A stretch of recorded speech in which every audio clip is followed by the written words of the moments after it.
नमस्कार, हर हर महादेव, जय भोलेनाथ, जय शिव शंभू। स्वागत है आपका आपके खुद के चैनल पावन कथाएं में। आज हम आपको भगवान गणेश जी के जन्म की कथा सुनाएंगे। करुणा सिंधु बंधु जन जन के, सिद्धि सदन सेवक सुखदायक, कृष्ण स्वरूप अनूप रूप अति, विघ्न विदारण बोध विधायक, सिद्धि बुद्धि सेवित सुषमा निधि, नीति प्रीति पालक वरदायक। गणेश जी का जन्म और उनके प्रादुर्भाव से जुड़ी अनेक कथाएं वर्णित हैं। वह किन परिस्थितियों में जन्मे और किन परिस्थितियों में उन्हें गज का सिर धारण करना पड़ा, इसके संबंध में बहुत सी कहानियां हैं।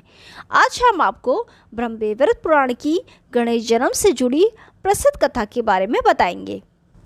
मंगल मूर्ति श्री गणेश की पूजा केवल पंचदेवों में ही सबसे पहले नहीं होती, बल्कि 33 कोटि देवों में अर्चन में भी श्री गणेश अग्र पूज्य हैं। श्री गणेश की अग्र पूजा हो भी क्यों नहीं। माता पार्वती के पुण्यक व्रत के कारण साक्षात गोलोकनाथ भगवान श्री कृष्ण ही पार्वती के पुत्र के रूप में अवतरित हुए हैं। अतः श्री कृष्ण और गणेश दोनों एक ही तत्व हैं। पर ब्रह्म परमात्मा श्री कृष्ण के अतिरिक्त संसार में किसी वस्तु का अस्तित्व नहीं है। भगवान ने स्वयं कहा है, मेरे सिवा जगत में किसी भी वस्तु की सत्ता नहीं है। सूत में गुथी हुई माला के मणियों की तरह सभी वस्तुएं मुझ में गुथी हुई हैं। मनुष्य अपनी श्रद्धा के अनुसार मेरे जिस जिस स्वरूप की उपासना करता है, उसी स्वरूप में उसकी श्रद्धा को मैं बढ़ा देता हूँ और वह अपनी श्रद्धा के अनुसार मेरे द्वारा विहित फल को प्राप्त करता है। भगवान श्री कृष्ण ही गणेश के रूप में आविर्भूत हुए हैं। इस संबंध में ब्रह्मवैवर्त पुराण के गणपति खंड में एक सुंदर कथा है। जैसे भगवान श्री कृष्ण अनादि हैं, वैसे ही जगत माता दुर्गा प्रकृति स्वरूपा हैं। पर्वतराज हिमालय की पुत्री के रूप में प्रकट होने के कारण इनका नाम पार्वती हुआ। पर्वतराज हिमालय ने अपनी पुत्री का दाम्पत्य संबंध पर ब्रह्म के अंश रूप भगवान शंकर के साथ स्थापित किया। विवाह के बहुत दिन बीत जाने पर भी पार्वती जी को जब कोई संतान नहीं हुई, तो उन्होंने भगवान शंकर को अपना दुख बताया। तब भगवान शंकर द्वारा पार्वती जी को पुण्यक व्रत के लिए प्रेरित किया गया। भगवान शंकर ने पार्वती जी से कहा, मैं तुमको एक उपाय बताता हूँ, क्योंकि तीनों लोकों में उपाय से ही कार्य में सफलता प्राप्त होती है। भगवान श्री कृष्ण की आराधना करके पुण्यक नामक व्रत का 1 वर्ष तक पालन करो। यद्यपि भगवान गोपालेश्वर श्री कृष्ण सब प्राणियों के अधीश्वर हैं, फिर भी वे इस व्रत से प्रसन्न होकर तुमको पुत्र रूप में प्राप्त होंगे। शंकर जी की बात मानकर पार्वती जी ने विधि पूर्वक पुण्य व्रत किया। व्रत की समाप्ति पर उत्सव मनाया गया। इस महोत्सव में ब्रह्मा, लक्ष्मी जी सहित विष्णु, समस्त देवता, ऋषि मुनि, यक्ष, गंधर्व, किन्नर वे सभी पृथ्वीराज पधारे। भगवान शशांक शेखर और सर्वदरिद्र दमयनी जगत जननी के सुप्रबंध का क्या कहना। जहाँ शचीपति इंद्र दानाध्यक्ष, कुबेर कोषाध्यक्ष, भगवान सूर्य सबको आदेश देने वाले और वरुण परोसने का कार्य कर रहे थे।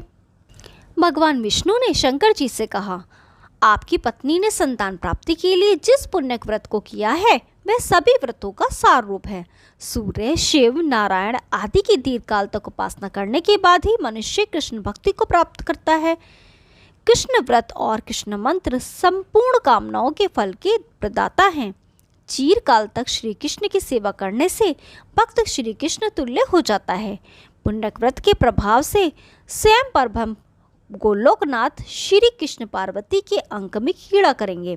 वे स्वयं समस्त देवगणों के ईश्वर हैं, इसलिए त्रिलोकी में गणेश नाम से माने जाएंगे। चूंकि पुण्यक व्रत में उन्हें तरह तरह के पकवान समर्पित किए जाएंगे, जिन्हें खाकर उनका उदर लंबा हो जाएगा, अतः वे लंबोदर कहलाएंगे। इनके स्मरण से जगत के विघ्नों का नाश हो जाता है। इस कारण इनका नाम विघ्न निघ्न भी होगा। शनि की दृष्टि पड़ने से, सिर कट जाने से पुण्य हाथी का सिर जोड़ा जाएगा। इस कारण इन्हें गजानन कहा जाएगा। परशुराम के फरसे से जब इनका एक दांत टूट जाएगा, तब ये एक दंत कहलाएंगे। ये जगत के पूज्य होंगे और मेरे वरदान से उनकी सबसे पहले पूजा होगी। विष्णु भगवान की यह बात सुनकर पार्वती जी ने पूरे विधान के साथ उस व्रत को पूर्ण किया और ब्राह्मणों को खूब दक्षिणा दी। अंत में पार्वती जी ने पुरोहित सनत कुमार जी से कहा, मैं आपको मुंह मांगी दक्षिणा दूंगी। सनत कुमार जी ने पार्वती जी से कहा, मैं दक्षिणा में भगवान शंकर को चाहता हूँ, कृपया आप मुझे उन्हें दीजिए। अन्य विनाशी पदार्थों को लेकर मैं क्या करूंगा। भगवान श्री कृष्ण की योग माया से पार्वती जी की बुद्धि मोहित हो गई और यह ऐसी निष्ठुर वाणी सुनकर वे मूर्छित होकर गिर पड़े। भगवान विष्णु ने पार्वती जी को समझाते हुए कहा, दक्षिणा देने से धर्म कर्म का फल और यश मिलता है। दक्षिणा रहित देव कार्य, पितृ कार्य व नित्य नियम आदि निष्फल हो जाते हैं। ब्राह्मणों को संकल्प की हुई दक्षिणा उसी समय नहीं देने से वह बढ़कर कई गुनी हो जाती है। अतः तुम पुरोहितों की मांगी हुई दक्षिणा दे दो। हम लोगों के यहाँ रहते तुम्हारा अकल्याण संभव नहीं। पार्वती जी ने कहा, जिस कर्म में पति की ही दक्षिणा दी जाती है उस कर्म में से मुझे क्या लाभ। पतिव्रताओं के लिए पति 100 पुत्रों के समान होता है। यदि व्रत में पति को ही दे देना है तो उस व्रत के फलस्वरूप पुत्र से क्या सिद्ध होगा। माना कि पुत्र पति का वंश होता है, किंतु उसका एकमात्र मूल तो पति ही है। यदि मूलधन ही नष्ट हो जाए तो सारा व्यापार ही निष्फल हो जाएगा। भगवान विष्णु ने कहा, शिवे, तुम शिव को दक्षिणा रूप में देकर अपना व्रत पूर्ण करो, फिर उचित मूल्य देकर अपने पति को वापस ले लेना। पार्वती जी ने हवन की पूर्णाहुति करके अपने जीवन धन भगवान शिव को दक्षिणा रूप में सनत कुमार को दे दिया। पुरोहित सनत कुमार जैसे ही महादेव जी को लेकर चलने लगे, पार्वती जी को बहुत दुख हुआ। भगवान नारायण के समझाने पर पार्वती जी ने सनत कुमार से कहा, एक गौ का मूल्य मेरे स्वामी के समान है, मैं आपको 1 लाख गोए देती हूँ। कृपया मेरे पति को लौटाकर आप 1 लाख गोए को ग्रहण कीजिए। परंतु पुरोहित सनत कुमार ने कहा, आपने मुझे अमूल्य रत्न दक्षिणा में दिया है, फिर मैं उसके बदले 1 लाख गो कैसे ले सकता हूँ। इन गायों को लेकर तो मैं और भी झंझट में फंस जाऊंगा। पार्वती जी सोचने लगी, मैंने ये कैसी मूर्खता की। पुत्र के लिए 1 वर्ष तक पुण्य व्रत करने में इतना कष्ट भोगा, पर फल क्या मिला। पुत्र तो मिला ही नहीं, पति को भी खो बैठी। अब पति के बिना पुत्र कैसे होगा। इसी बीच सभी देवताओं व पार्वती जी ने आकाश से उतरते हुए एक तेज पुंज को देखा। उस तेज पुंज को देखकर सभी की आंखें मूंद गईं, किंतु भगवान पार्वती जी ने उस तेज पुंज में पीताम्बरधारी भगवान श्री कृष्ण को देखा। प्रेम विवल होकर पार्वती जी उनकी स्तुति करने लगी। हे कृष्ण, आप तो मुझको जानते हैं, परंतु मैं आपको जानने में समर्थ नहीं हूँ। केवल मैं ही नहीं बल्कि वेद को जानने वाले अथवा वेद के निर्माता भी आपको जानने में समर्थ नहीं है। मैं पुत्र के अभाव से दुखी हूँ, अतः आपके समान ही पुत्र चाहती हूँ। इस व्रत में अपने ही पति की दक्षिणा दी जाती है, यह सब समझकर आप मुझे दया करें। पार्वती जी की स्तुति सुनकर श्री कृष्ण ने उनको अपने स्वरूप के दर्शन कराए। नवीन मेघ के समान श्याम शरीर पर अद्भुत पीताम्बर रत्नाभूषणों से अलंकृत, कर कमलों में मुरली, ललाट पर चंदन की खोर और मस्तक पर मन में मोह को मोहित करने वाला सुंदर मयूर पिच। इस अनुपम सौंदर्य की कहीं तुलना नहीं थी। द्विभुजन कमनीयम च किशोरम श्याम सुंदरम शांतम गोपाकांतम रत्नभूषण भूषितम एवं तेजस्विनम भक्ता सेवते सततम मुदा ध्यायन्ति योगिनो यत यत तेजस्विनम विना। भगवान श्री कृष्ण पार्वती जी को अभिष्ट सिद्धि का वरदान देकर अंतर्धान हो गए। भगवान शंकर और पार्वती जी अपने आश्रम पर विश्राम कर रहे थे। उसी समय किसी ने उनका दरवाजा खटखटाया और पुकारा, जगत पिता महादेव, जगन माता पार्वती, उठिए। मैंने 7 रात्रि का उपवास किया है, इसलिए मैं बहुत भूखा हूँ, मुझे भोजन देकर मेरी रक्षा कीजिए। पार्वती जी ने देखा एक अत्यंत वृद्ध दुर्बल ब्राह्मण फटे व मैले कपड़े पहने उनसे कह रहा है, मैं 7 रात तक चलने वाले व्रत के कारण भूख से व्याकुल हूँ।